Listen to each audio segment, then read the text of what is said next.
Yeah, right. We are live. Hey guys, welcome to Project Metal Music's YouTube channel, and with your host Elion. And we are here with the brilliant John and Luanne of Rockborn. Welcome, guys. Hi, y'all. Hello. Hello, Hi, everybody. everyone. Thanks for having us. Yes, thank Yeah, you so much. We're no honored. worries. Yeah, no worries. So, um, what do you do in Rockborn? What instruments do you play or sing or? Well, I'm the lead singer. I write the lyrics. He'll basically come up with riffs, and I'll come up with lyrics for him, Yeah. and then arrange them. But I play a bunch of instruments, but I pretty much suck on all of them. But in this band, I do play a little bit of harmonica, and then when we do some Zeppelin, I do the harmonica on that as well. But John, go ahead, tell them what you do. I play guitar in the band and some backup vocals in a few spots that we have. And as Lou said, I usually will come up with the riffs, write them in my home studio, and then we kind of work arrangements. Also, I'll throw the riff ideas at the band with our drummer and bass player. We kind of put it all together, and then Lou works lyrics and melodies of the lyrics, and we all work on arrangements together within the band, putting the music together. Mm-hmm. Oh, cool. Yeah. So let's get into some questions. As a kid, what were you listening to? Oh my gosh, I listened to everything. I was really into like some of the torch singers, but more like Judy Garland and some old Streisand, and but I really got into R&B and the Motown sound, and I got to say, like the Supremes were like one of my favorite bands as a kid when I was really little. But I really listened to everything. Of course, there was the Beatles and the Monkees, that kind of thing. But I was really into Deep Purple first, and Sabbath before anything. Iron Man was kind of like our theme song at school, and then Deep Purple. As far as Ian Gillan is one of my major influences, probably number one, and he was on Jesus Christ Superstar, the original Broadway version. And I had that soundtrack when I was a kid.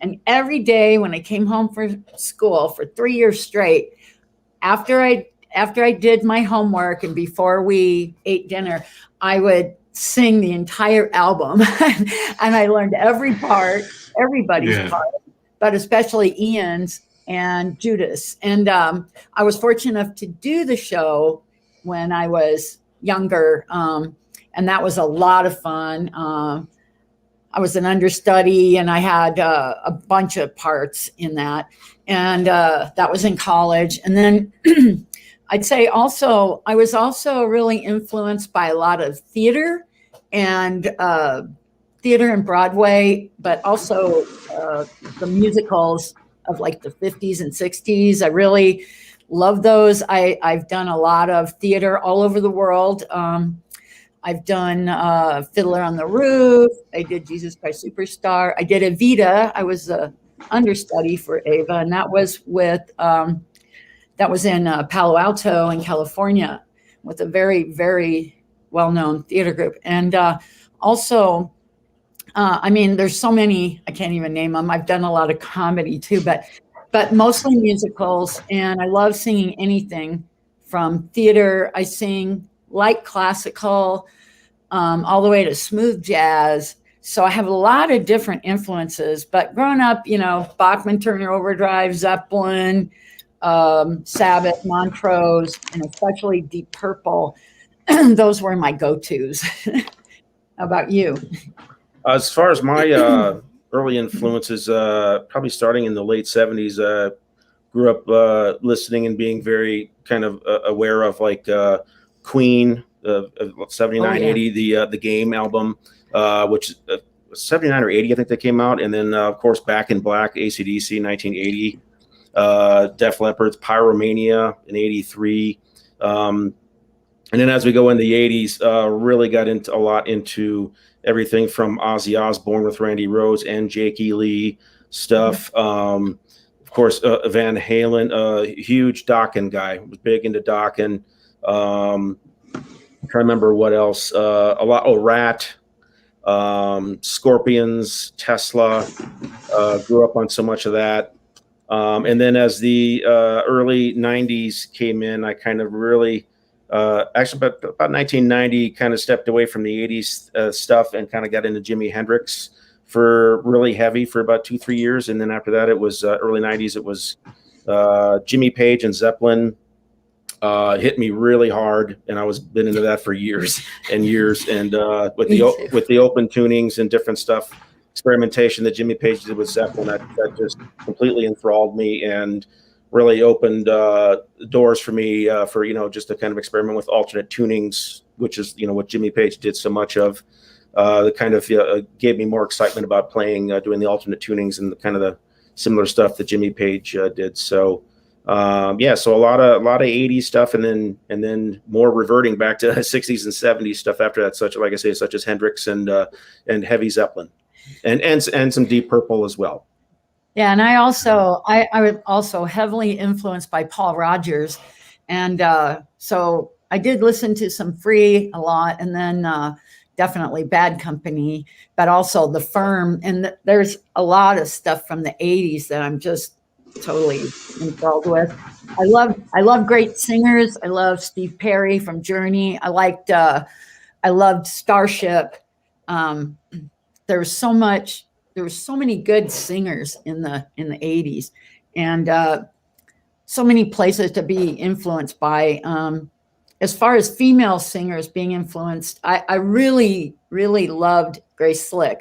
Of course, I was very tiny when she was big, but she really influenced me a lot because I liked her powerful, more alto vocals as opposed to a twittery high-end, vocal. I liked the heavier tone, and she just her voice was just so sexy. Of course, there's some Janis songs I love too, but I think I was a little too young to appreciate the blues at that time. But I also love listening to a lot of the early '80s females, like Blondie. She was a bigger influence on me than Pat Benatar, say, but I really loved her vocals because she was just really pure. She just kind of sang in her natural voice. She wasn't trying to sound like anything. I think a lot of singers nowadays, they try too hard to sound like somebody else. And I'm just glad that I had such a wide variety of influences. I mean, going all the way back to Judy Garland, for example, and then theater, musicals from the '50s, such. But those incredible voices, and I love Etta James, and Ella Fitzgerald, and of course Aretha, but then I really loved Whitney Houston as well, and of course Diana Ross. She was my go-to for years as a little kid. I used to sing all the Supreme songs, and but yeah, there are so many great people. It's it's hard to be influenced by any one person. But I'd say in the '80s, I had a lot of as far as like Zeppelin and then Van Halen, and with Sammy Hagar. I love Sammy on his own too. Montrose as well. But those are the kind of rock voices that I like, that are just, they're not yelling, they're actually singing, but they can scream, but it's not like they're trying to, they're natural voices. And it's more pure that way, as opposed to being so perfect. Yeah, cool. Who really got you into music? Was it a family member or a friend, or was it somebody who you listened to as a kid? I guess I'll go first on this one. Before I became a full-time kind of musician, as far as playing an instrument, which I got a bit of a late start at age 17 playing guitar. But before then, actually, as far back as I can remember, maybe being like 10, 11 years old, I remember being very deeply into music, listening to, like I say, different stuff from the late 70s as I was growing up, and even the early 80s, because I had not yet started playing guitar as a main instrument, but I was very super into music, listening to it, and just really intensely. As far as, I don't know if anybody in my family, nobody in my parents, my mother or father, they're not musicians or anything. So why music struck me so deeply, not really sure. But it did, and then obviously that just I think carried over to the point when I did start playing guitar at age 17, that I was just so into music and so many all different aspects of music, from from the drum groove to the guitar, to the singing, the vocals. So again, always I did actually dabble a little bit on harmonica when I was like 7 or 8 years old, a little bit, when I lived on the East Coast. And then when I moved at 8.5 years old, moved from the East Coast to Minneapolis, Minnesota area, I kind of forgot about playing any instruments. That didn't really take up anything again until guitar at 17. But yeah, I'm not sure what, something struck me at a very young age to be really deeply into music. So Yeah. Yeah, I was kind of brought up with a lot of music. My mother was a professional singer. She was a movie star in Turkey, and she was a famous singer and dancer.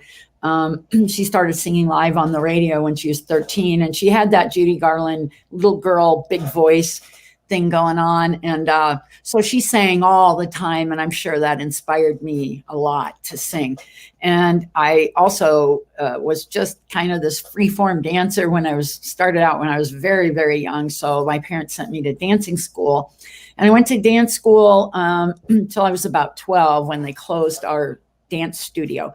But I also started playing violin in 4th grade, and I played up until about 8th grade, until my violin fell apart. But then I picked it up again in college and played in sextet there. But I loved guitar, and I started playing guitar. My mom played Spanish guitar, and so I picked up her guitar from the attic, and I just started playing with it. And when I was about 14, I got a guitar, an electric guitar, a Silvertone, for Christmas, which was it was a Dan Electro. It was one of the really early ones, like a 1962. And I love that thing. I still have it. And I started playing that. We moved to Europe. I went to school in Holland and Denmark, and I got influenced by a lot of the art rock at that time. And when I came back to Iowa my senior year, where I had grown up most of my life, I picked up the guitar again and just self-taught myself, and then went into the Navy and was still playing mostly just rhythm. But as far as singing, I started singing when I was very, very young with my mom and my dad. My dad would sing with me in the car. And whenever the radio was on, we'd sing along. Wherever we went, we usually ran all the errands. So it was us singing in the car all the time. And my dad had a great voice as well. So as like my mom did. And after that, I would say that a lot of the music, I think that, school really influenced me.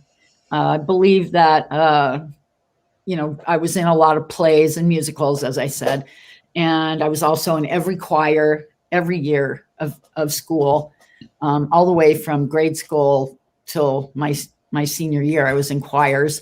And then after that, right before I went in the Navy, I sang in a church choir, because my roommate promised to take me out to dinner every day, every Sunday after church, if I sang in the choir. So then I sang in the Navy choir, and I sang in a lot of talent shows in the Navy. And it just made sense that by the time I got to California, I had gotten in a real band, and with a bunch of Navy guys who were amazing musicians, and started off in bands that way.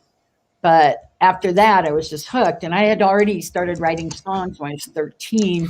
I just kind of kept them to myself. I was pretty shy, so I kept them to myself. But being on stage, I could actually be someone else, and that really helped me with my shyness. So off stage, I was kind of more mild mannered, but on stage, I was more of a superhero, but I could be somebody else, and that helped me.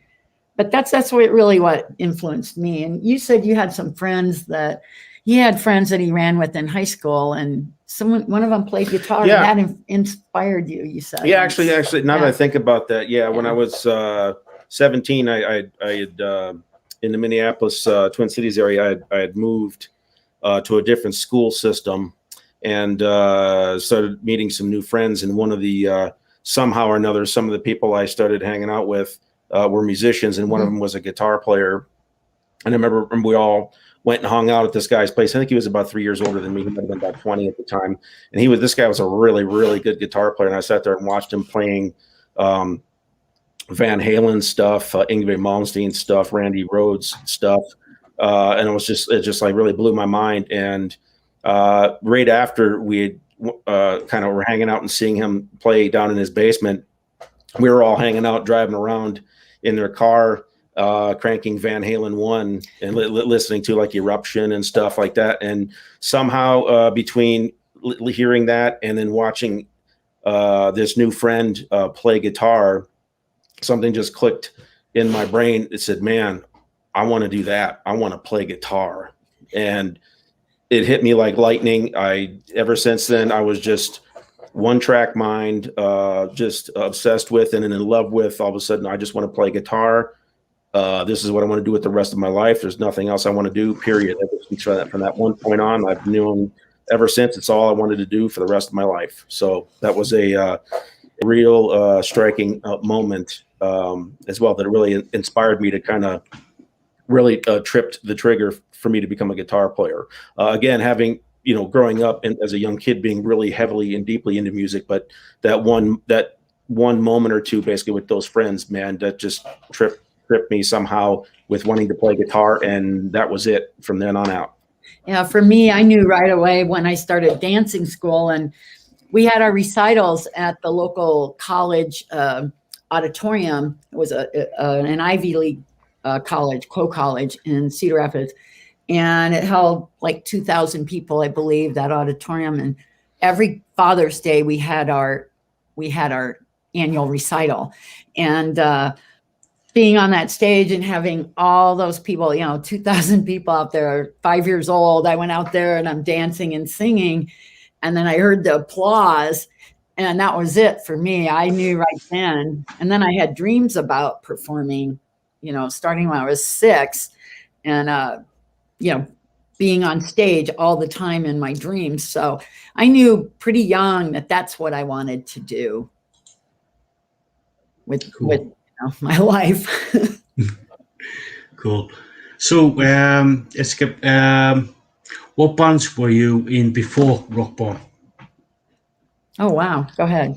Oh, my goodness. As far as what bands I've been in before Rockborn ever formed, starting, I guess, back in the Twin Cities area, Minneapolis, Minnesota area, since about the late 80s through the 90s, most of the scene in the Twin Cities there is probably about 90% cover bands or tribute bands throughout the years. And I usually never wanted to do that. I always wanted to do all originals. So I haven't been in a ton of bands. Coming from the late 80s into the 90s, I always tried to get original projects going, to try to, write material, record an album. And then, back then, late 80s, early 90s, maybe, hopefully try to shop it to try to get a deal of some kind. So most of the time trying to get original projects together, I never could usually find the right chemistry of people, couldn't find the right singer, whatever, or maybe found a right singer and then maybe had, some conflict with some of the other band members, and some other members would quit, stuff like that, basically. And then the project would break up. And then veering towards the late, about 1996, I think I joined a cover band for the first time just to get out and get some stage experience. and then did it again I was in that band. It was called Vendetta in Twin Cities. And after that, I was only in that for 6 months. And after that, in 2000, I joined another cover band to get some more playing experience. It was a classic, kind of a classic rock, classic hard rock covers, mostly. In that for a little over a year. But in between, just shortly before that and then after that, mostly just trying to get an original bands together. I think the only other cover thing I really did was actually with Luanne back in about 2011 through about 2015. We got together an acoustic Zeppelin homage, doing Zeppelin but all acoustically. Unleaded. Called Unleaded. You can look it up. It's www.unleaded, just UN. .unleaded.com, yeah. Yeah. UNLEDDED.com. Yeah. And you can still see it. And everything on there is live. So what you hear is what you get. Yeah. But after Unleaded kind of faded in Minneapolis there in 2015, we were pretty much kind of done. At that point, I knew I wanted to get back and try to do an all original hard rock thing. And Lou and I talked about it. So, hey, let's do some all original hard rock. And so I kind of started getting back into the electric hard rock thing again, and started coming up with a lot of riffs and stuff like that. And at that time, we were preparing to move to New Mexico. So I kind of brought some of those riffs with us when we moved to New Mexico here in May of 2017. And then a year later, summer of 2018, we put an ad out on Craigslist for a drummer and bass player, and got a response, and met the right two guys, and then Rockborn was born from that. Yep. And so, yeah, I myself, I've been in a lot of bands in the 80s, cover bands. I was in a cover band with my ex-husband, and several bands with him. And we wrote a lot of originals and did those on the side. We won some talent contests, got second place in a military Navy contest. Ted Templeman was the judge, and he really liked our stuff, but he never did anything professional with those.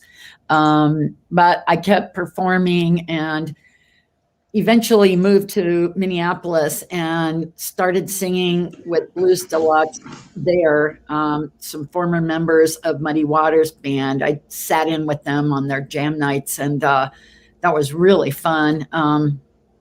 And started getting into more blues.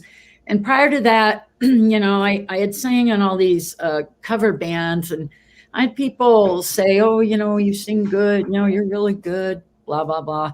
But I always felt like, I wasn't really, I didn't feel that I was good. I didn't feel that I really was hitting what I wanted to. And once I started singing, sitting in with Blues Deluxe at their jam nights and jamming with all these different people, the blues thing started coming out of me, and I was living the hard knocks, musician life. I was working contract and temp, and just trying to make ends meet. But then eventually, I met a guitarist in Minneapolis named Dave Thomas, and he and I started a band called Angel's Dream, and it was all originals. And what year was that? And that, 90. Well, actually, we met in 91, I think the end of 91, so it was almost 92.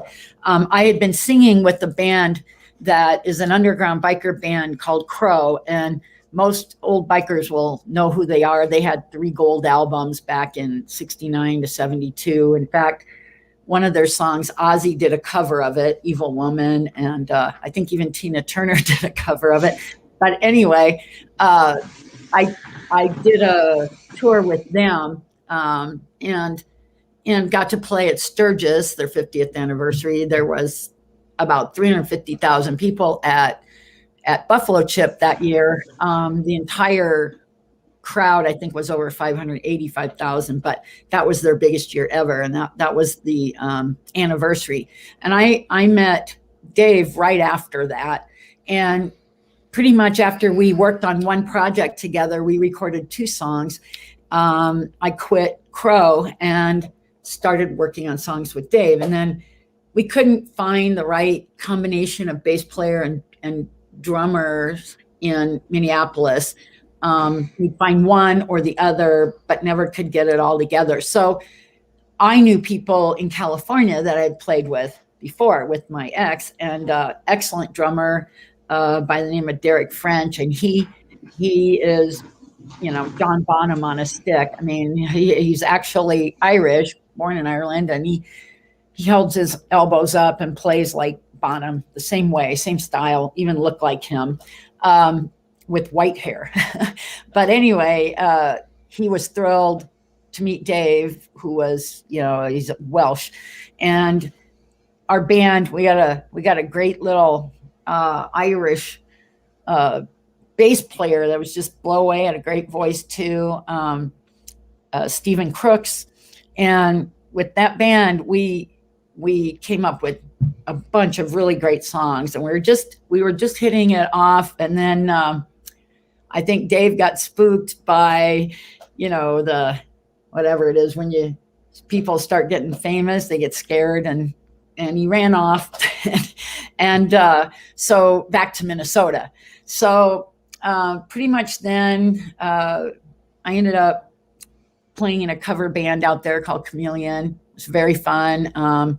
Played violin in that even. But then just something was missing. And so I got hooked up with a band to go on the road. And it was through my sister and her boyfriend. They had turned down this gig because they had a great gig already.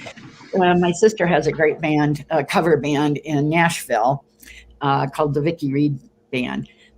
So if you ever go out there, just go check them out, see if they're playing when you're out there.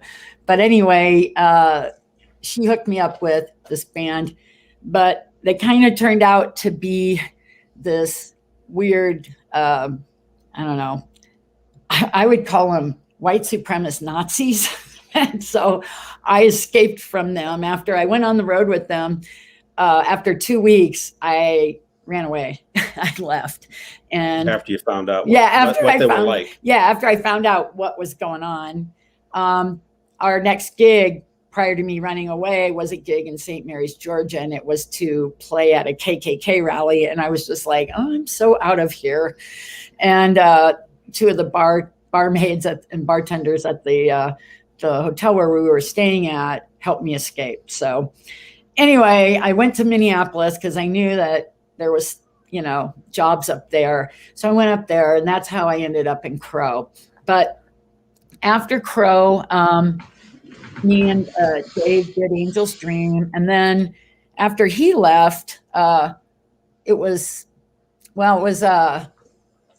now I don't know what came next. I ended up coming back to California, playing there, but then came back to Minnesota because I was supposed to get married, and that didn't happen. It fell through. My fiance dumped me for a stripper. Total rock and roll story, right? So anyway, I ended up going to audition for a Heart tribute band, and there was only a handful of people I knew in Minnesota, and I happened to meet John there, and it was just kind of like, it was weird because we started talking, and he was into electronic music. Well, he does synthesized music and ambient music, and he's an amazing ambient composer, and he's world famous. He's been in the top 20 and 30 with his songs internationally. He's on Hearts of Space, which is internationally syndicated. And so if you ever get a chance to check out John Lyle, ambient music, do that. He's got like 6 albums. 6 total. Yeah, and he's really gifted with that. It's amazing because it's such a contrast to the hard rock, but you have to check it out. And so I met John, and he was excited to meet a girl who had actually taken electronic music in college, and I did it when it was still analog, and right before the digital thing kicked in. And I actually had teachers that were some of the pioneers of electronic music. So then we both found out we're artists. We're both artists, and we both do space art. I hadn't done any since the 90s, but John had been doing some space art using a thing called Bryce. And so we started doing sci-fi conventions. We decided, to start writing music together. We were dating, and then it just all happened like that. I did, while I was still in California, I did get a gig singing backup for Sammy Hagar at the Santa Cruz Civic Center one night. And that was when he did his Marching to Mars. It was in 1997. So it was another little band thing I did, but wasn't really in the band. But anyhow, the band scene, I've been in so many bands, it's just almost impossible to list them. But I sit in with a lot of people. I've written songs with people in Sweden.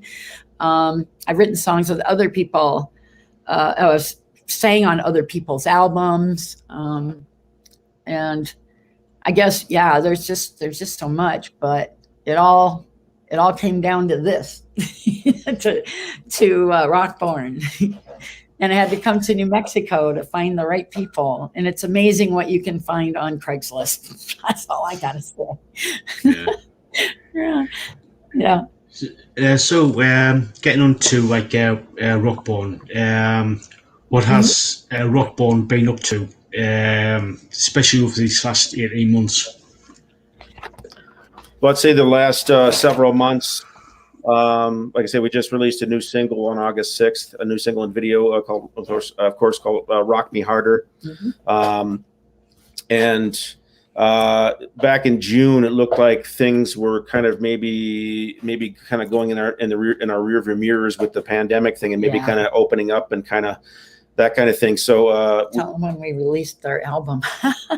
Yeah, actually, our debut album, Born to Rock, actually was released on March 6th, 2020. We had recorded the album from September 1st, 2019 to October 4th in Nashville with Michael Wagner, of course, a legendary hard rock and metal producer engineer. And when we came back from that, back to New Mexico in mid-October there, we recouped a bit from our road trip back, and then we had a video shoot lined up in right after Christmas, between Christmas and New Year's 2019, to go back in Nashville and shoot a video for Reasons Why I Cry. And so we did that. So by the time we had that done, and it took everything, the amount of time it took to get everything in place for all that stuff, ordering all, getting the album done, the video done, getting all our merchandise all set in place. We, in mid-late January, we looked at everything, said, everything's not going to be in place well enough, I think, for us to really do a proper release on March 6th. Early March is when we would have everything together and completely ready to go. So I was already settled in mid-January. So of course, unbeknownst to us, this pandemic started coming in right around late January or February. And so March 6th, we got everything set in place. We really could not change that date. So March 6th came, the album was released, and then 5 days later, everything was shut down with COVID. So we could never had a CD release party, never had any kind of show of any kind at all. So that's what we've been dealing with, trying to do everything via the internet and YouTube as much as we can. And then, like I said, the last 3 months back to that, like I say, it looked like in June, everything was kind of opening up and looked like we were all in the clear again. And we actually had a booking agent that our PR guy and a very close friend of mine turned us on to. And he was going to actually just in the last over the last 5 weeks or so, actually, he was looking to try to get us maybe some openers for Tesla, Quiet Riot, and maybe Styx and some other major bands like that.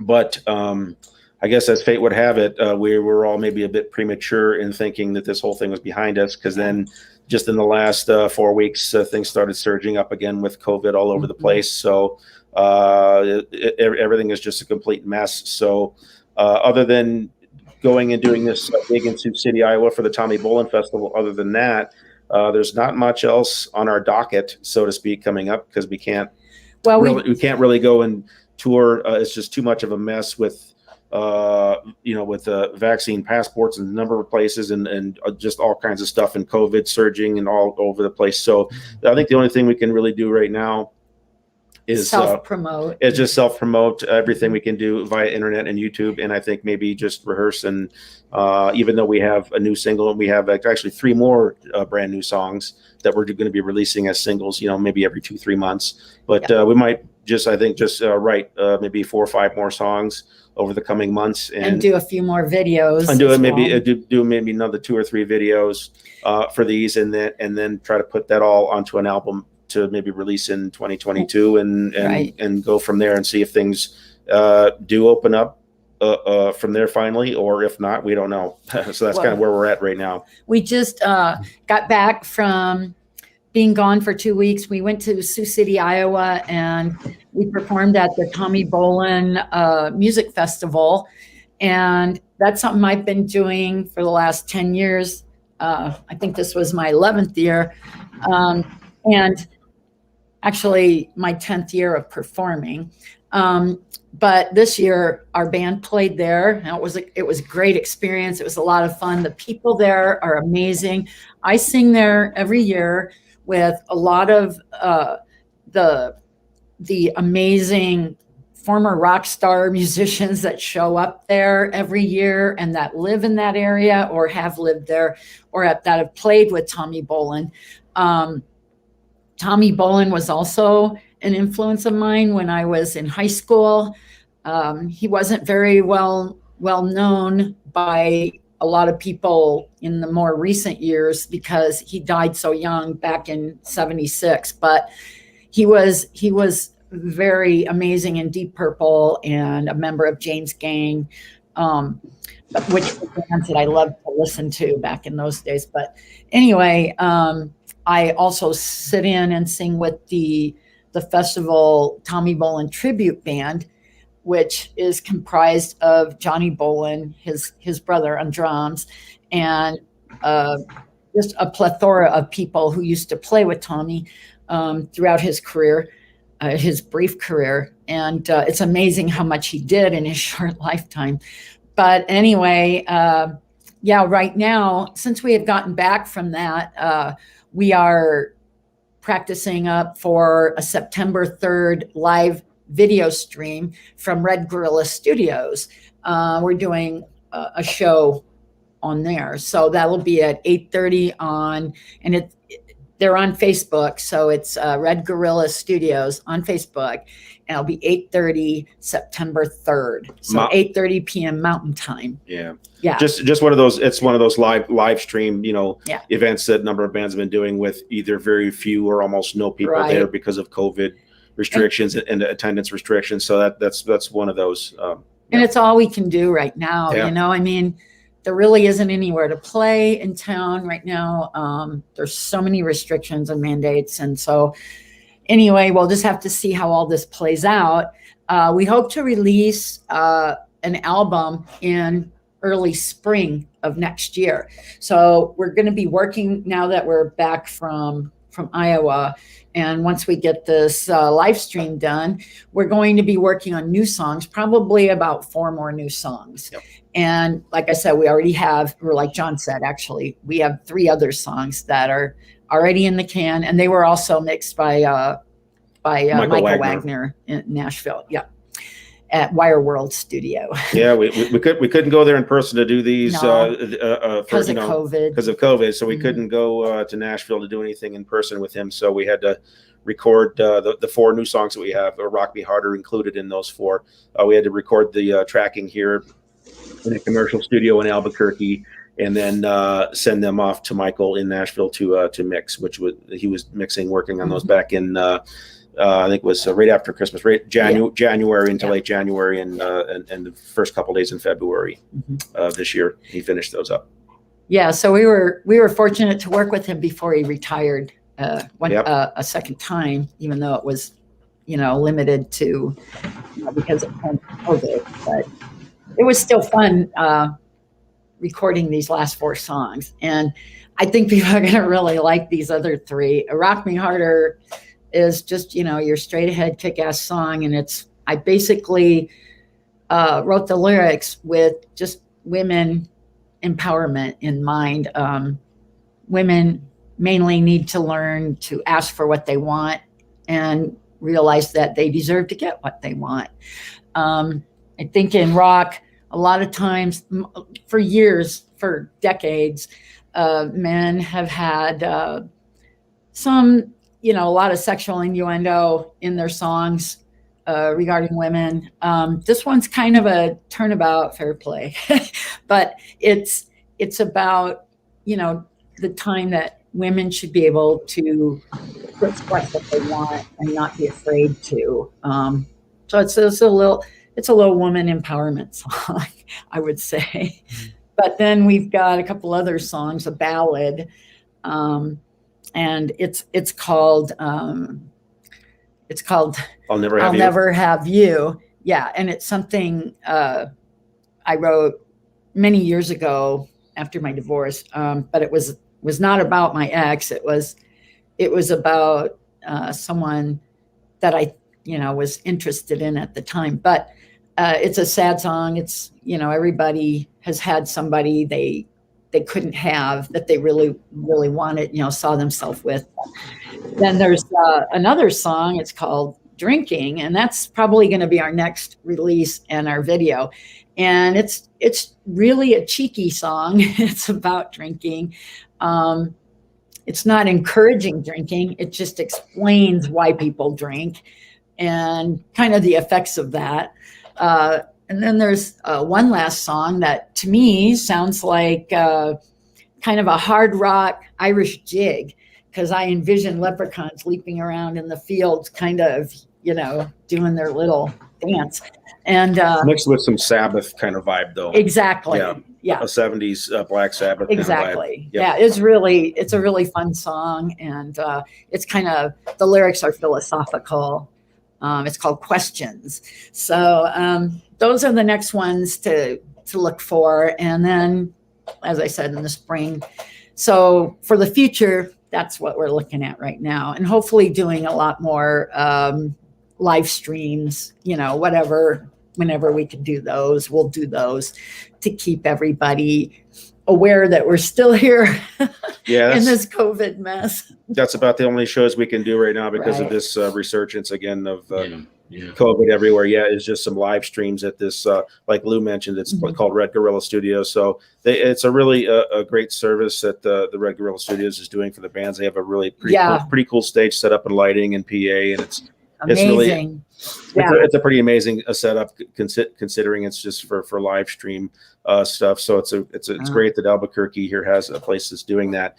And like I say, for now and for probably for the foreseeable future, for a number of months, maybe into early next year, that's about the only thing that is going to happen as far as any kind of shows, or maybe an occasional one of those. But otherwise, can't do any live shows right now.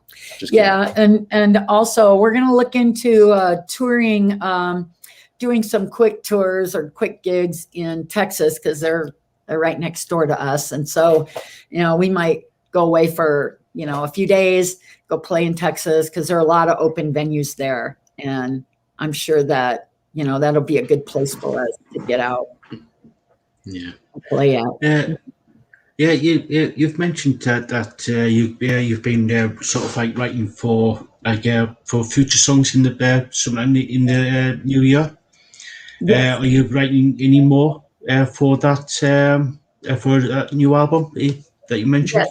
Yes. Yep. Yeah. 4 more at least. Yeah, like I say, we have 4 right now, and we just released one of them as a single, "Rock Me Harder." So there's 3 others that people haven't heard, and those are done. And those are all done. Yeah. They've been done ready all at the same time, ready to go whenever we want to release each one as a single. But so we'll write about probably between now and maybe the end of the year, we're going to write another 4 songs. There's actually one shooting for that. Yeah, shooting for that, basically, to have another 4 songs written between now and the end of the year, so we can put them all together to have an album, at least about an 8-song album to release in early spring, sometime, maybe hopefully early spring 2022. We've got actually one new song actually that we kind of got almost all the parts for that we were kind of monkeying around with in rehearsal back about probably 3 months ago, actually. So that's one song actually It's already that's taking shape. That's almost really taking shape quite a bit. Lou just needs to kind of listen to it more intently and kind of put some lyrics and stuff to that basically. But that's something that can probably be done pretty quickly. So that's the plan. Just write 4 more between now and the end of the year, so we can add those 4 to the 4 that are already done and have those, put them all on an album in early spring 2022. And it doesn't take me long to write lyrics because I pretty much channel them from his riffs. His riffs inspire me. So he'll give me quite a few riffs and I'll listen through them and I'll go, oh yeah, this one, I hear something already. And I already have a title in my head because it reminds me of something.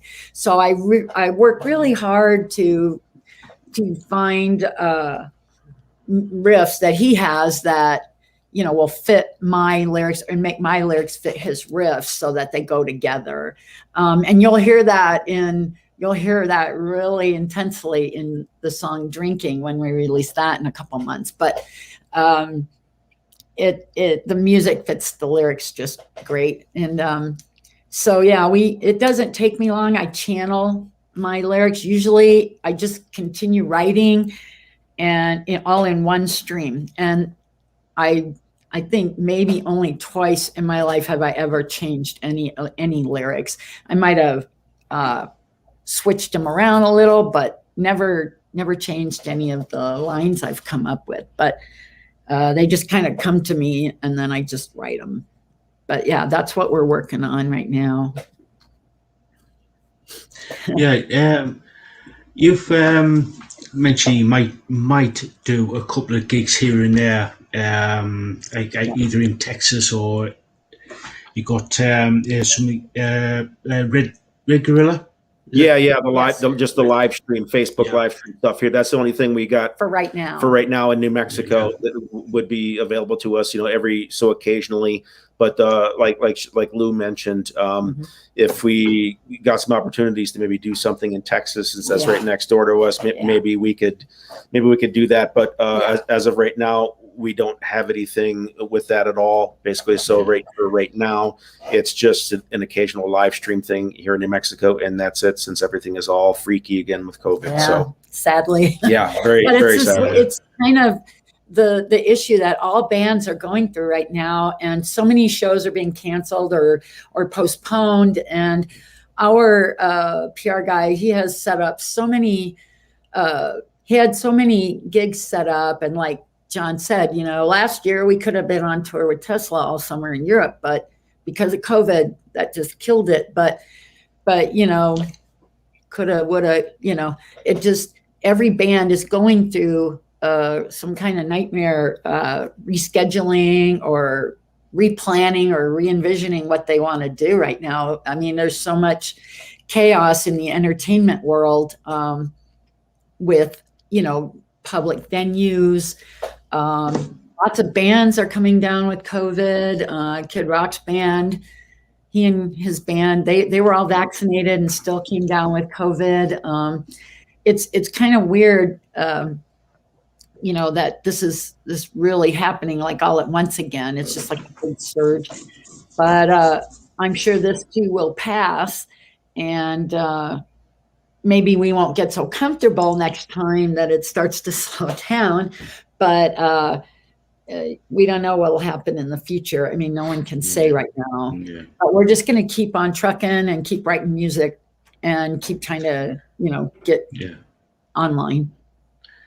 Yeah. So basically, if everything is in a perfect world, COVID's finished, you're back doing doing tours and gigs and stuff like that. Would you come over to the UK, to Europe, possibly go over to say Japan or Australia or New Zealand? Absolutely. Our goal was to tour internationally, and our PR guy, who kind of also helps us, find shows and things or people to tour with. he definitely sees us going to Europe and Northern Europe and Great Britain. We definitely want to get to Japan. If we can get to Australia and New Zealand, that would be fantastic. But yeah, that would have to be, of course, financially feasible enough to, as far as the arrangements, basically, to Right. make sense to do that. But Yeah. Being an independent band, it's really, you know, a lot of that cost falls on us. So, you know, we would hope to be on a tour with, you know, an already gigging touring band, an international act, whatever. We would hope for that, and that they, you know, our expenses would be covered. You know, otherwise it's going to be a little more limited. I'm sure we would still find a way to come to Europe, and especially Great Britain. I like I said, I went to school in Holland and Denmark, and I love those places. I would love to go there. I'd love to get to Germany and Italy, you know, and Spain, I'm sure. And I know that a lot of the Slavic countries, we had great response. Our first video has 2.25 million views, and a huge, enormous part of that was from the Slavic countries and the South American countries. I think we could fill soccer stadiums for weeks down in South America with all the fans we have down there. And then, and our current video, which we just released on August 6th, it's already over 25,000 views. You know, it's probably going to slow down because of COVID. We don't know. You know, we didn't release our video last year until well after, you know, well into the summer. Yeah, it was July 17th, I think. So yeah, it was already kind of the new norm at that point. And so we'll see what happens, you know, with this one. I know that in South America right now, they're experiencing really, really high amounts of cases. Not as much death, but lots of cases. But their medical, you know, facilities are really having a tough time keeping up because, you know, they're not as advanced as we are up here. Yeah, we would definitely love to be able to go over and play in the UK and everywhere in the UK, as well as Europe and maybe parts of Scandinavia if we could, because we know that there's Slavic countries, the Slavic countries as well, because we know that there's a better market. You know, for the kind of style of hard rock that we're doing, there's a much better market in all those places that, you know, we just mentioned. And we have a good base there too. Yeah, all those places that we just mentioned, UK, Europe, Scandinavia, definitely a much better market for doing any kind of hard rock like what we're doing than there is actually in the US. The US doesn't get much. There's not, you know, as far as the industry here and what they're pushing and promoting, definitely not it's heavy. More pop and hip hop and pop, hip hop, and country. If you're not doing any one of those three here in the United States, you're going to get almost no marketing, basically, from as far as the industry is concerned. So we knew going into this that you know, UK, Europe, and Scandinavia, and probably South America and Japan would be our best markets for this. Now, because of COVID, that pretty much put the kibosh on any thoughts of you know, trying to get over to any of these places and play after our release, but those places, just like you mentioned, we would definitely love to be able to play. And one of the things that you'll notice about rock bands playing in America is that a lot of these older rock bands, they have to pull together and do big concerts with like 4 or 5 of them in one concert in order to get enough ticket sales. And that just shows how hard it is for rock bands to play here in the United States in this time period. Yep, right now, yep. Yeah. Yes. So if anybody, as Carl J is in the chat, Aaron, and there's I did see Paul in the chat. If anybody wants got any questions for John and Luanne, ask away, because I'm going to be asking. Well, where can before we ask the final question from me anywhere, where can people find Rockborn, Have you got a website, Facebook, Twitter, Instagram, type of thing? Yes. Yes, our website is www.rockborn.rocks, ROCKS. So rockborn.rocks is our website. We have just about most information that anyone would want to find on us there. Merch, everything. Yeah, Videos. merchandise for sale there. We got everything from CDs, vinyl LPs of our debut release, T-shirts, posters, all that on our merch page on our website, and samples of all the songs on the album. Yeah, but you can actually hear the full songs on YouTube too as well. Yeah, we also have a Facebook page, Rockborn Band, on Facebook. We do have an Instagram page set up. I think that's Rockborn Band as well. We do not have a Twitter. We don't do Twitter. So I think it's just pretty much the website, Facebook, and Instagram at this point for social media. And then you can find our music on just about any streaming platform there is. Yeah, available on all digital platforms everywhere from the stream. Yeah, like Lou said, the streaming, the Spotify, Tidal, Apple Music, Deezer, any and all pretty much digital platforms from streaming through digital download. Cool. Right, the final question from me anyway. And I usually tend to ask this with any person out there, sort of like interview, is any advice for people who want to become a musician? Yeah. Oh, boy. Okay. Yes, I do. The first thing I would say is don't become a musician unless you have a backup plan.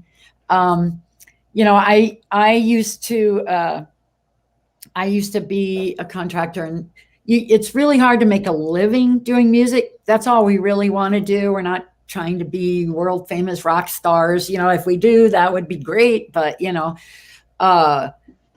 reality of it is it's really difficult to get in, but you should never give up on your dreams. Never, ever quit, never give up. But you do need a backup plan for those. Yes, a financial backup plan. Support yourself. If you don't have an angel that's backing you, or anyone that's backing you, it's good. I used to work at Apple Computer, and I'm a certified Apple IT. But I worked at Apple as a contractor and a temp for many years. Like I started in '84 when it was really exciting to be there. But and I worked there until about 2001. But the thing is that people would say, well, they'd find out I work, or that I was a musician. They would say, oh, I thought you worked at Apple. And I'd say, yes, I work at Apple on the side, but I'm a professional musician. That's my job.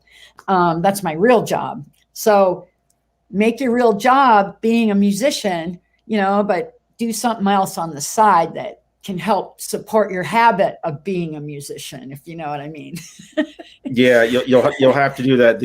Well, not just these days, but probably for the longest time. But even more so now with streaming, the streaming technology taking over, with artists really not being able to make almost anything anymore on recorded album sales or recorded CD that's sales. The killer.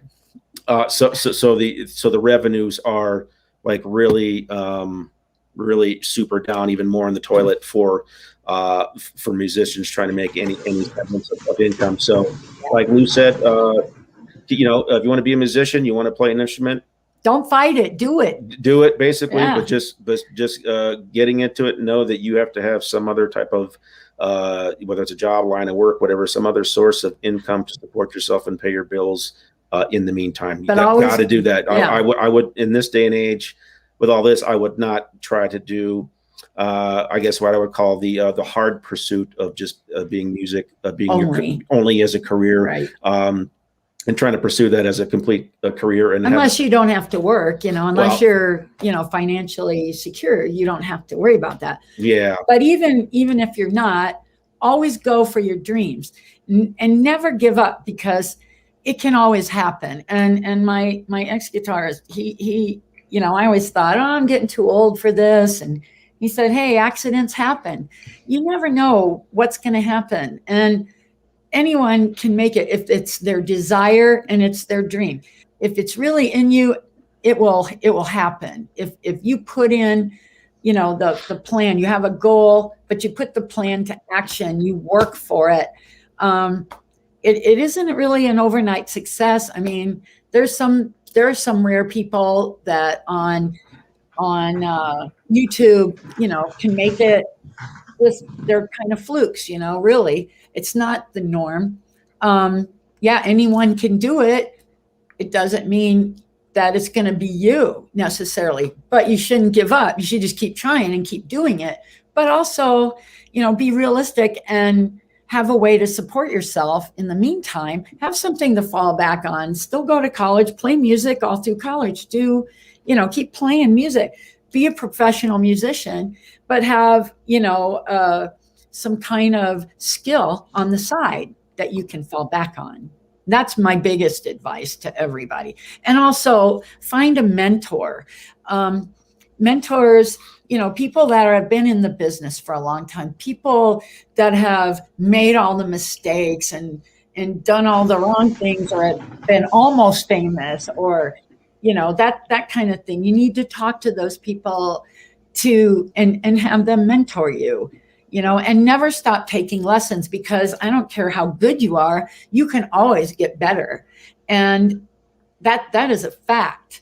And as a singer, I do teach voice. I used to teach voice. Men get better as they age. So you should never stop singing. And even if you're a guitarist and you don't think you can sing, or a bass player or a drummer, you should still try to sing. It really improves your musicality. It makes you understand. And the other thing is, if you're a band, try to take one of your practices once a month at least and do it acoustically. That way everybody in the band can hear what everybody else is doing. You get a better feel for what's going on, and it makes you so much tighter. Those are my best, that's my best advice for bands and people that are trying to break in. Yep. Yeah. Have a backup plan for financially, for God's sake. Oh boy. Today especially. Oh, even more so. Yes. It's kind of always maybe kind of been that way, but even way worse, and even more so now than ever. Yes. Absolutely. Carl G has said something, and I'll show you this here. He says, when are you all coming to hang out? And who is KDG Music? Carl Groneman. Oh, Carl Groneman. Yes, okay. Hey, Carl, how you doing? Yeah, when we can cross your border, I'm sure, we're looking to get an RV so we can do our touring in the RV and bring the fur babies with us. And we would love to come to Canada and hang out. Absolutely. And you'll have to turn us on to the beer, the Canadian beer that you like. Isn't it stronger there? I heard it's stronger. It's a lot stronger there. So, of course, I used to live in Holland and Denmark, and so I was drinking a lot of Heineken and Tuborg and Carlsberg. But we want to come hang out with you, Carl. We want to do some music. I definitely want to sing a song for you. Yeah, who knows when we're going to be able to come into Canada? It may be a while, but hopefully in sometime in the future, when hopefully this thing starts kind of being in our rearview mirror and getting over this for good. And but Canada Carl lives in LA, so we'd have to go to LA. Yeah. But we were thinking of Pete, but Pete's in Canada, but Carl is in LA. Oh, he's in LA. Okay. Yeah. But we don't know what I'm sorry about that. We don't know what the mandates are going to be about crossing, how many, if we have to quarantine and that kind of thing. Yeah, and that's coming. I would love to sing with you, Carl, because that's been, I would love to do a duet with you. We could do an Ozzy Lita Ford thing. I would love that. As far as Rockborn, you're coming into California in Carl's neck of the woods there. We don't know. We have to look and see what kind of venues that we could get some shows at, basically. And right now, with all this surge kicking up again, I don't see anything happening anytime soon. But soon as we Yeah. can. As soon as we get our RV, Yeah. we'll head over there to California. We have a lot of friends in California.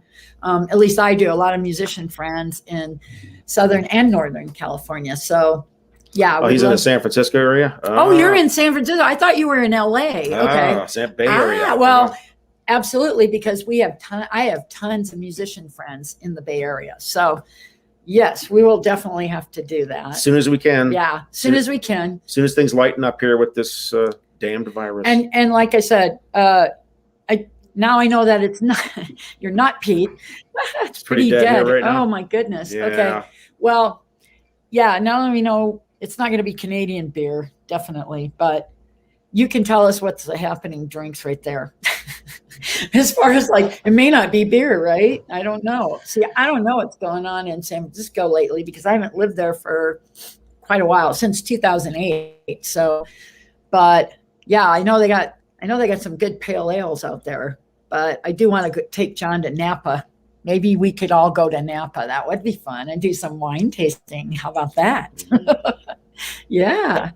Oh, maybe we can pack a couple of acoustic guitars and, play on the street corners there for wine money. Yeah, we'll have to wait and see what kind of clubs up there are still doing hard rock, and Right. sometime in the future where we can play. So we'll definitely keep you posted on when we can get there to do a show. And I'm sorry to hear that it's dead there, because San Francisco used to be such a really open-minded place. I played at the Hard Rock in Sacramento with my hard rock band, Angel's Dream. We played there, played a metal show with a couple other bands. And it was kind of weird because it was the Jazz Festival weekend in Sacramento. So us playing this heavy metal hard rock stuff was kind of weird. But we played up in North Beach. There was a lot of different varieties of music, and people are very receptive to music out in California, especially the Bay Area. They love just about everything, and they're very open-minded. So it's kind of sad to hear that it's pretty dead. I think that you're an amazing singer. You should be playing internationally now. You should be out there. But yeah, we're all going through this COVID crap, and it's really affecting our business. So we just have to keep the faith and stay strong and keep practicing, keep getting better, keep writing music, and recording it. And hey, you know what? We could, if we come out there, we would definitely just go to some studio and do some jams and record them, and just, maybe something can come of that. That would be fun. Are you up for that? And Paul Singleton Paul. says acoustic road trip. Yeah. Yeah, that's interesting. Yeah, I would definitely go for that. And also doing some Zeppelin. Our Unleaded band was an acoustic homage to Zeppelin. And it's amazing how beautiful the music is when you break it down into just, simple acoustic. I'm sure we could do that with Rockborn too. I'm sure there's a way to do that. We can work on that. But as far as our Rockborn songs, we'd have to really kind of work those up and work. We could do that. That would work. I think acoustically, it'd be different. It'd be different. Whenever you have great music, it lends itself to being redone in many different styles and ways. I mean, look at Dred Zeppelin. I mean, who'd have thunk it? An Elvis impersonator singing reggae Zeppelin. That's great, right? Yeah. Great idea, Paul. Great idea. We'll have to think about that. Carl says, "Oh shucks." Yeah. No, seriously, I would love to sing, do a duet with you. A total, better than Ozzy and Lita. I think our voices would just really smack together. Awesome. I think You'll- we could hit it out of the park. You'll have to, Carl. You have to let us know which clubs that are still out there that play, have Absolutely. heavy rock and hard rock bands. You gotta let us know which places are still playing those kind of bands in that style of music, because we don't know. And Lou's been gone long enough where I'm sure the scene has changed over basically, and sounds like it. Yeah, it sounds like it. So we wouldn't know, or she wouldn't know probably which clubs are still out that are still accommodating heavy rock or hard rock bands. Right. Yeah. Sounds completely different landscape. Yeah. I think the whole country is. Yeah. And I think I think Carl wants to get Pete down. Yes. Yeah, Pete and John. Oh yeah, absolutely. That's what I'm talking about, Carl. With you and me and those guys, I think it'd be insane. We would have so much fun.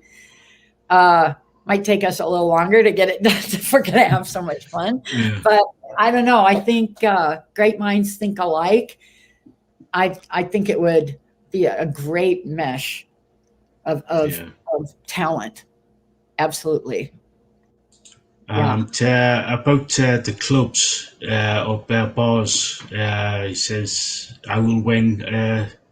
I see who's still around. Right? Yeah. Okay. Yeah. Sure. Yeah. Let us know. Yeah. Absolutely. Yeah. Well, we're pretty open-minded, so, and we just love to play. Yeah. I love singing, so. I do have 7 guitars that I have to haul around with me, though, for all these different tunings that we're doing. That I've of course I kind of put that upon myself, and kind of worse than a drummer. Made it kind of difficult on myself for doing shows, having to bring 7 guitars to a show. But hey, I wanted to have a lot of variety for writing material with different tunings, so that everything wouldn't sound the same. So so that makes it a little bit of a pain in the rear sometimes for bringing stuff to gigs, but I brought that on myself. Yeah. Hey, me and you, Carl, have Mike. We'll travel, right? Yeah. And about trying to get Pete down, and he says, Heck yes. Yeah. Okay. Yeah, baby. Yeah, baby. And unfortunately, he says this. Wrong one. That one there, it's like he's because we had fires here too. So okay. We're praying for everyone. We're praying for everyone's safety as far as these fires are going, the flooding in Tennessee, oh my God, the pandemic itself. Now I got Hurricane Ida coming in, closing in on New Orleans and Mississippi. So hard for everyone, and just asking the universe to help us. That's all we can do right now. And I'm sorry that you guys got those fires. Oh, that's so terrible, because California has such beautiful landscape. I mean, that's what drew me there to begin with. Pretty much it disappeared when I moved to Silicon Valley. I got there right when they just started destroying all of the orchards and started building all the concrete and buildings in the Silicon Valley itself. It's nothing like it used to be, but their weather has changed. Even back then, I think it was around 80.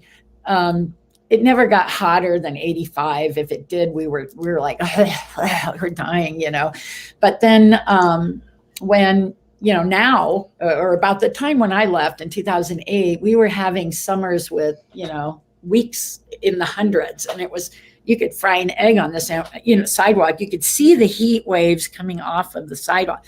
And it's just so much concrete. There's no shrubberies. There's no forests. There's no orchards, giving off, oxygen. So it's or maintaining the moisture. So it's awful hot there now.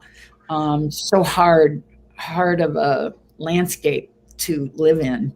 But those fires, that's most of those are man-made, which is a drag. To be honest, I think people need to start respecting the earth more. Yeah, too right. Yeah.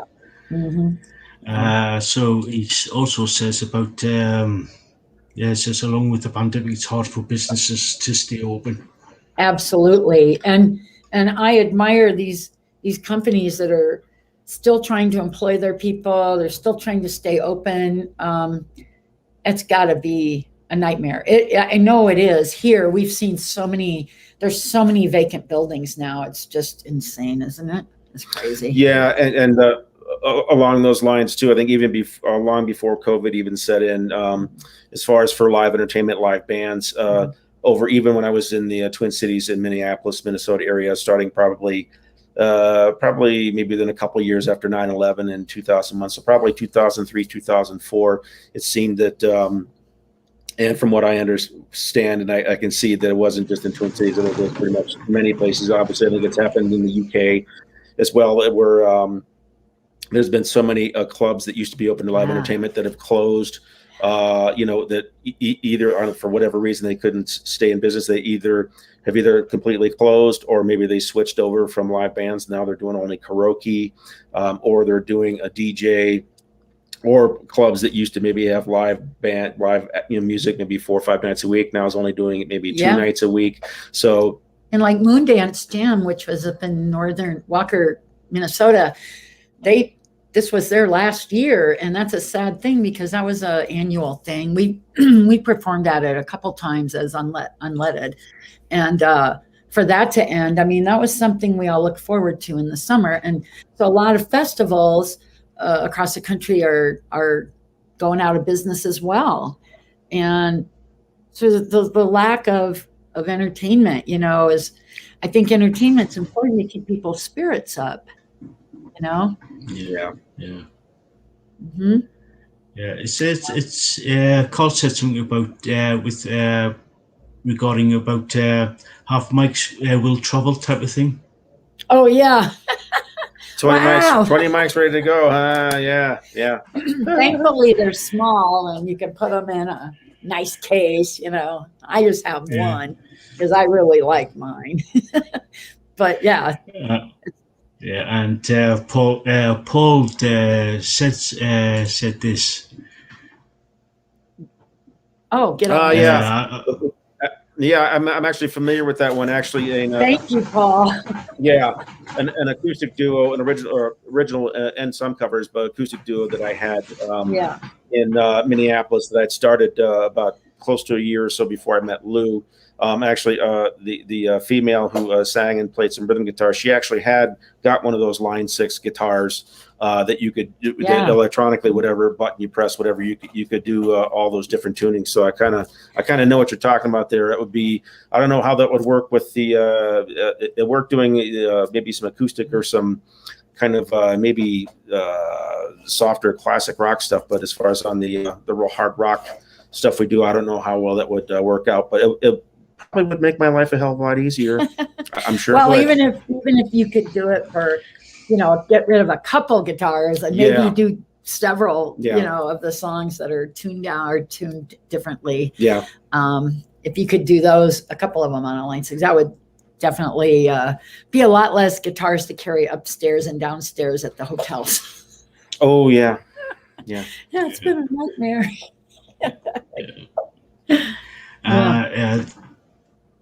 Well, apologies here. I'm just trying to keep up with the messages. Uh-huh. Oh. It's about the fires. It says we're okay at the moment. A bit north of them. Okay. Yeah. Well, I had friends that lived in Santa Rosa, and that was devastating. A couple of years ago, I believe it was, those fires. That was a beautiful town, and I just pray for those people. I know people live up further north, like around Calistoga and around there. That's the kind of the areas that have been having issues. But I hope that you guys stay safe in San Francisco area and everywhere up north. I hope that they can quell these fires. I think firefighters have been spread so thin across country. I mean, even in Canada, Minnesota has been covered in smoke. So from the fires in Canada. And so we are we're really hoping that, you know, the smoke and the fires and the floodings, you know, will quell as well. I think the earth has her fits every now and then, and I think that you know, there's nothing we can really do about that. She has her period, I should say, kind of, and then there's not a lot we can do. Yeah. And it's cyclical. You know, I don't believe that this is an ongoing thing. It's going to be forever. I do believe that forest management has been sadly, it's not been taken care of in California, especially Northern California. I think some of the politicians get a little greedy and they're like, oh, you know, the forests are fine, they're okay. They don't realize how important doing those burn offs are of the ground cover. You have to burn, you know, control burns to prevent these giant fires. And they just were not doing that. And I know they weren't doing it when I was living there. There was no controlled fires ever anywhere. I never saw any. And maybe once down near Santa Cruz, but I think that there needs to be better forest management in order to prevent these kinds of catastrophes. Yeah. Mm-hmm. Cole also said he's in. Oh my goodness, he's in Santa Rosa. Oh boy. Bless your heart. Oh well, it's north of you now. God, I hope it doesn't spread any further than it is. That was a really devastating fire. Were you in Santa Rosa when that happened, Carl? I didn't know you lived up there. For some reason, I had it in my head that you were in LA. Maybe because I had heard something from Jeff DeBerry. Oh my goodness! Wow, you're so lucky. It was a beautiful city. I was up there in 2000. I visited a friend of mine in Mountain View, California, and actually I had a cousin of mine who lived in Sunnyvale. But Santa Rosa is way north. But then when I after visiting my cousin in Sunnyvale and then another friend in Mountain View, I went up to Santa Rosa actually for a couple of days and did a tour of the Simi Winery. Actually, I have been to Santa Rosa back in 2000. Yeah, I lived in the Bay Area for 25 years combined at different times, but when I was in the Navy and then afterwards, when I was in the music scene there. But wow, Santa Rosa, that's amazing that you live there. That's why you have that great, years. Wow. You have that great personality. You have that great Northern California personality. I like that. and you're just a hot musician. Yeah. And he plays guitar too. Yes. Yeah. He's a man of many. He's an international man of mystery. Many talents. Let's see. Without global warming, the world would be in an ice age. You know, in 1976, they were telling us, and it was on the cover of Time magazine, that 50 years from then, there was going to be an ice age. And it's kind of funny because it seems like in the winter we have ice ages, and in the summer it's like, you know, meltdown. But you know, John and I are very into astronomy. Yes, that's right. And one thing we know and that we've read a lot about is the temperament of the sun. And the sun has been very active lately. The last 15 years, it's really become active. It's over its half of its life. It's on the downward side, but even I just read a few days ago that there's going to be a huge CME?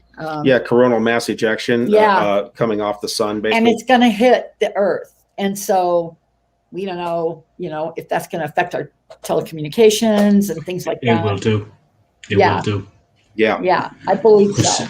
I did, when I was about 18, 19, I did like electronics, electronics thing, and one of the tutors I had was a former military. It used to be like the signal by the UK version of the I don't know what's the US version, but we had the Royal Signal Corps where Okay. they do all the communications. Sure. And it says that the sun does have a massive effect on Yes. all the electronics. Doesn't matter if it's like a military or unless it's completely shielded from sort of like an EMP, like electromagnetic pulse type thing. Yeah. Right. Yep. Sure. Yeah. So.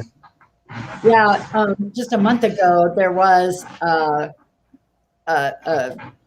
guess I forget what it was called, some kind of coronal thing, ejection, Mass ejection, and it was off the side of the sun. It didn't hit us, but it did hit all our satellites, and that's why there was some, about a month ago, people were complaining about their connections, their internet connections, their communications connections. There was a lot of disruption. Yeah, there was a lot of disruption for a couple of days. It was very noticeable, but we do keep on top of that, and I think people forget, a lot of, global warming is the sun, and I think they forget that the sun has a huge effect on that, and but just as much as anything else. And there is also the pole shift that's supposed to come along, that we're actually overdue for a pole shift. So, by the way, where's I don't know if we found out where Paul Singleton. Where is he? Where is he from? Where does he live? Where are you at, Paul? Yeah, London, I think. Correct me if I'm wrong. Okay. Correct me if I'm wrong, Paul. Are you in the UK? Yeah, is he? Let's find out. Yeah. Right across the pond. Like you. Yeah. Okay, great. Awesome. Well, It's great. It's great to have you in on the on the interview here, man. Thank you for showing up. Appreciate thanks it. for listening. Yeah. Yeah. We know that, you in the UK are now going through kind of a rebirth with your Brexit and things. Lots of things have been changing in the world. It's hard to keep up with it. And it's a lot for us humans to take in and to adapt, readapt, and adapt and readapt. It's just something that we have to hang in there together and try to help each other through it. I think we're here in the world to help each other. I believe that's our mission in life. My goal in life is to entertain and make people. I used to think when I was little, I think, wow, if I could get people to forget their problems for just even a couple minutes, if they forget about all the bad things that are going on, if I can enthrall them enough for a few minutes and get their minds off of their problems, then I have fulfilled, my destiny, because that's what I want to do. I want people to realize that there's more to life than just the downs. There are the ups. And I think that entertainment and music is a big part of that. I think people really, really need that in their lives. So, yeah. But yeah, that's kind of cool. I didn't know Paul was from England. Yeah. Or And again, UK, we're hoping to get out there sometime in the future, especially UK and Europe and stuff. But who knows when that can happen? Yeah, it's everything is up in the air. Probably for another year. We don't know. I'd say at least a year. Yeah. But you never know. I mean, look at the Spanish flu. I mean, it just disappeared. Like, who knows where it went? Hopefully this will do that. Oh, thank you, Paul. That is so sweet. Thank you, man. Appreciate it. Yeah, we do. We really appreciate that. And you're the best too for sticking with us here. This is awesome. Yeah, I think that entertainment is is the way to people's hearts and minds and souls. And I think music really reaches people's souls, and it says the things that you can't really, music just says it all to your soul. It's not just just to your face. It's something that you feel in your body and your mind and your heart.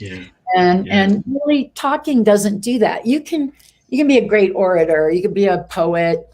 Some of that will reach some people, I think music really reaches more people. You either love it or you don't, but there's something for everybody, I believe. In my mind, music is so primal. It's a universal language that everybody understands. Yeah, absolutely. I agree. Yeah, and it is the universal language. And I do believe excuse me, in a collective consciousness. And so it goes way back, and like you said, very primal. It's just something that people have always made music of some sort, whether they were banging a stick on a rock or, grunting out something, who knows, people have danced since the beginning of time. I mean, because they felt some music in their soul. They felt something, even if it was just the music of nature. I mean, nature has its own music, but there is universal harmonics. And I think that, some people can really tune into that. I mean, there are people that don't, but what's so funny? Our kitty cats. Oh, our cats are up and around here. Yeah, they're stalking around. If you hear some little meowsing, I can hear the little bells. Yeah. That's how we know where they're at, because they like to sneak up on us. Yeah. Oh, there's one right here. See, look, here she is. She's right between us. There she is. Oh, there's one. Can you see her? Oh yeah. She was sneaking up on us. See, I told you. Well, thank you, Paul. I appreciate that. That was sweet. What do you say? Yeah. Yeah. So the music scene, I'm sure, is completely different where you're at, El. Yeah, it is. Yeah, there's a big festival happening now. I don't know if you know of it. Leeds and Reading. Leeds and Reading. Sure, I've heard of it. I've heard of it. Never been, but yeah. Yeah, it's that's happening this weekend. It's actually finishing tomorrow. Oh wow! It's been on since Thursday, so really? It's like a 4 or 5 day festival type of thing. That's awesome. Yeah, I look forward to the time that we can have those 3-4 day festivals again, like the US Festival and things like that. That's going to be a ways off for us out here. Yeah. And how is your COVID situation there, El? It's rising big time. Rising big time. Yes, it's thankfully there's not that many deaths, but the actual amount of people who, the amount of people who's actually getting it is get back on the up again. So thankfully, touch wood, like the vast majority of people are starting to get vaccinated now. So, okay, that's good. So that's good. Yeah, hopefully that helps. I mean, we have a lot of people here, especially a lot of famous people we keep hearing about that have vaccinations or fully vaccinated and are still getting it. It's just kind of nuts. Maybe it's not as bad, but yeah, I'm beginning to wonder, if it's, I mean, they do have treatments for it too, for COVID. Yeah. So, they need to be looking at that, I think, just as heavily as vaccinations, because vaccination isn't the end all. Oh, look, hi, kitty. Yeah. Here's a kitty. Here she is. This is Gigi. Hey, Gigi, say hello. Say hi. Look at, who's that? Who's that? Look at Elle. No, you're looking the wrong way. Look at you. Yeah, that's Gigi. She's our girl. There's Elle. Say hi. Say hi. Yes. Yeah. Oh, she waved her paw. Yeah, I like cats. At, Yeah. Low at one maintenance. point, yeah, at one point I had five Oh five my goodness! myself, Wow. and a dog, Oh, really? and What kind of? border collie cross. Border Oh, collie cross. Okay. okay. Then I Cool. had at the same time a guinea pig, a Oh, parrot, Wow. two rats. oh, I love that. Yeah, They're so loving. yeah. I had right there a good old menagerie at one point. Yeah, right. Well, at one time I had a bearded dragon, I had an iguana, and a cat, and a bird. And my bird was a little Vietnamese bird. She looked like a little hawk with a blue beak. I named her Lady Hawk. But yeah, and then at the same time, I also had I think it was like I guess a German hamster or gerbil, and his name was Chester. So I had Puff the iguana, and Attila the bearded dragon, and then my cat Morgan Le Fay. So that was quite the menagerie at that time too. Yeah, my five cats. Their names were Faster Pussycat, as Oh in the yeah, band. yeah. Byron, as in Lord Byron. Yes. I had. I don't know if you heard of an author called Jonathan Kellerman. He's an American author who did he did a lot of crime thriller. Oh, Like especially the psychological. I like those. I like to read those.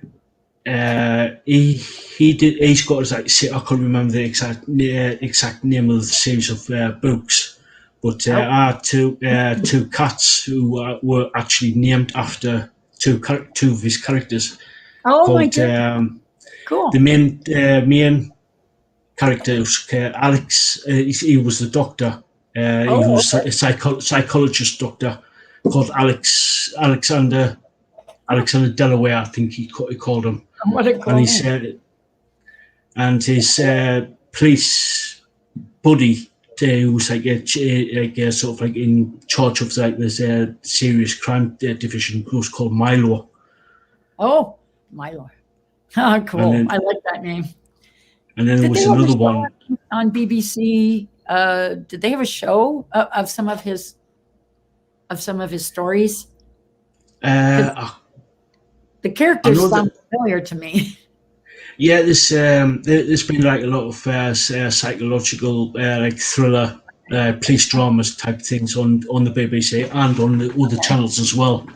Oh, okay. Probably like Luther or the thin. I think it's the Thin Line, where it's like a lot of like the police drama type of thing. Okay. Yeah.